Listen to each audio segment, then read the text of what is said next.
Le fait d'acquérir des A330 MRTT est une priorité pour l'armée de l'air. Les opérations récentes nous démontrent que l'ensemble des opérations aériennes reposent sur notre capacité de ravitaillement. Maintenant, le MRTT doit être doté des meilleures capacités. Capacité de communication élargie par rapport au C-135, capacité de ravitaillement en vol augmentée de 30%, maintien de la capacité d'évacuation sanitaire Morphée, et pour finir, maintien de notre capacité de projection.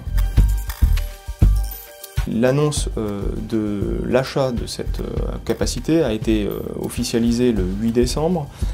Donc maintenant nous avons un contrat et nous savons que nous aurons 12 appareils. Le premier appareil devra être livré en 2018.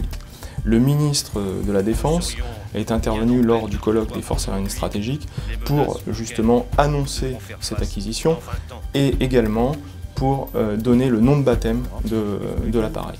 Cet appareil s'appellera Phénix, c'est un animal mythologique qui est un symbole de la résilience et qui est très proche finalement des valeurs des forces aériennes stratégiques.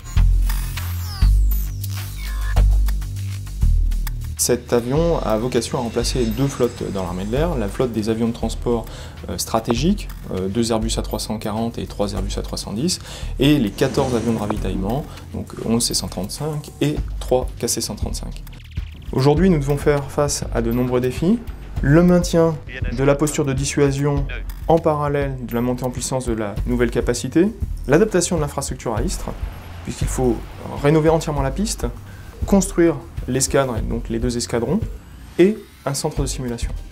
À cela, il convient d'ajouter un centre de maintenance composé d'environ 200 personnels, responsables de la maintenance du vecteur. Il faut également avoir un œil particulièrement vigilant sur notre gestion des ressources humaines et sur l'adaptation et l'adéquation de ces ressources avec le besoin. Depuis le 8 décembre 2014, nous sommes passés d'une phase d'élaboration à une phase de réalisation. De nombreux aviateurs vont être impliqués dans ce projet. Nous avons besoin à la fois de leur motivation et de leur implication pour permettre à cette nouvelle capacité d'arriver dans les forces en 2018.